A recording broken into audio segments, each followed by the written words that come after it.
ఇప్పుడు ఈ రోజు ఇక్కడ ఒక ఎమ్మెల్యే ఉన్నారు. ఆయన చేస్తున్న అవినీతి గురించి చెప్తే ఒక రోజంతా సరిపోదు. ఎమ్మెల్యే గారు ఆయన అనుచరులు కలిసి పెద్ద ఎత్తున కుంభకోణాలు ఎలా చేస్తున్నారో మనందరం చూస్తున్నాం. రైతుల దగ్గర తక్కువ ధరలకు భూములు కొని సెంటు స్థలాల పేరుతో 100 కోట్ల అవినీతి చేశారు. కనీసం అంగన్వాడీ పోస్టులు సొంత కార్యకర్తలకు ఇవ్వట్లా, అది కూడా వేలంపాట పెట్టే పరిస్థితి. ఇసుక కూడా పెద్ద ఎత్తున ఎత్తేస్తున్నారు, అది మనందరం చూస్తున్నాం. ఏకంగా రోడ్లు వేయాలంటే ఎమ్మెల్యే గారికి కప్పం కట్టాలని కాంట్రాక్టర్లు కూడా ముందరకు వచ్చే పరిస్థితి లేకుండా పోయింది. ఇంకా క్వారీ ఓనర్లు వదిలిపెట్లా. ఇక్కడ బాబు గారు పరిశ్రమలు తీసుకొస్తే వాళ్ళ దగ్గర డబ్బులు అడిగినందుకు ఆ పరిశ్రమలు కూడా పారిపోయే పరిస్థితి మనందరం చూసాం. ఒక మాటలో చెప్పాలంటే ఈ 5 సంవత్సరాల్లో అవినీతి ఫుల్, అభివృద్ధి నిల్. వసూల్ రాజనా మంచి సలహా బ్రదర్.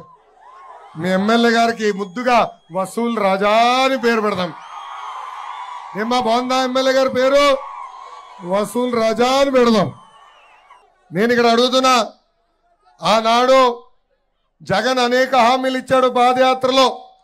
ఏనాడైనా ఈ వసూల్ రాజా ఆ హామీల గురించి అడిగాడా? శాసనసభలో మాట్లాడా? తల్లి ఆనాడు వచ్చి ఒక్క మార్కెట్ ఏర్పాటు చేస్తా అన్నాడు. హంద్రి నివా నుంచి ఏకంగా పిల్ల కాలాలతో నీళ్ళు అందిస్తా అన్నాడు. పరిశ్రమలు తీసుకొస్తా అన్నాడు. డిగ్రీ కాలేజ్ ఏర్పాటు చేస్తా అన్నాడు. నేను చెప్పిన దాంట్లో ఒకటన్నా నిలబెట్టుకున్నాడా? పెట్టుకున్నాడా? అందుకే తల్లి మిమ్మల్ని అందరినీ కోరుతున్నా, తెలుగుదేశం జనసేన అభ్యర్థి మీ ముందల సునీల్ గారు నుంచుంటున్నారు. భారీ మెజార్టీతో గెలిపించి శాసనసభకు పంపించండి. మన ప్రభుత్వం ఏర్పడిన వెంటనే ఒక్క రైతులకి మొదటి సంవత్సరంలోనే మార్కెట్ ఏర్పాటు చేసే బాధ్యత నేను తీసుకుంటాను.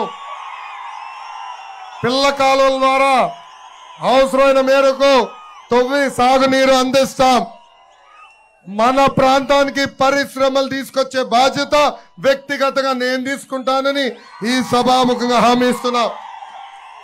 తెలుగుదేశం పార్టీ బలం, తెలుగుదేశం పార్టీ కార్యకర్తలు, నాయకులు పార్టీ మారి వెళ్ళినా పసుపు జెండా నమ్ముకుంది కార్యకర్తలు. అన్న ఎన్టీఆర్ ఏ ముహూర్తంలో పార్టీ స్థాపించారో నాకు తెలియదు, కానీ ఆ పసుపు జెండా చూస్తేనే ఒక నూతన ఉత్సాహం.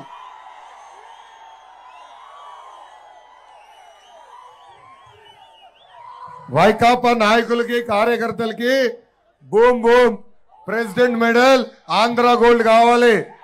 కానీ తెలుగుదేశం పార్టీ కార్యకర్తలకి ఒక్క పిలుపు, రా కదలి రా అంటే చాలు మనకి. అందుకే కార్యకర్తలకి ఒక సహాయ నిధి ఏర్పాటు చేశాం. ప్రమాదంలో చనిపోతే 2 లక్షల రూపాయలు ఇచ్చి కుటుంబాలను ఆదుకుంటున్నాం. ఇప్పటికీ 100 కోట్ల రూపాయలు ఖర్చు పెట్టాం.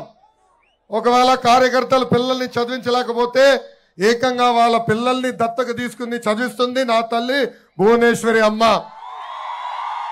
నాకు అక్క చెల్లెలు లేరు, అన్న తమ్ముడు లేరు, కానీ అన్న ఎన్టీఆర్ నాకు 60 లక్షల మంది అక్క చెల్లెలు అన్న తమ్ముళ్ళు ఇచ్చారు. మిమ్మల్ని నా గుండెల్లో పెట్టుకుని కాపాడే బాధ్యత నేను తీసుకుంటున్నానని కార్యకర్తలకి నేను హామీ ఇస్తున్నా. వస్తున్నా ఇంకా అవలేదబ్బా. నేను జగన్ లాగా తుస్ గన్ కదా బ్రదర్. ఏమన్నాడు ఎన్నికల ముందల? గనుకన ముందల జగన్ వస్తాడంట.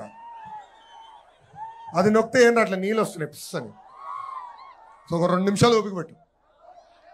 2019 నుంచి 24 వరకు మన పైన దొంగ కేసులు పెట్టారు. మన్ని అన్ని రకాలుగా ఇబ్బంది పెట్టారు. నా పైన కూడా 22 కేసులు పెట్టారు. ఏకంగా అటెంప్ట్ మర్డర్ కేసు ఉంది, SC ST కేసు ఉంది. కానీ ఆనాడే సైకో జగన్ చెప్పా, ఈ లోకేష్ తగ్గేదే లేదు.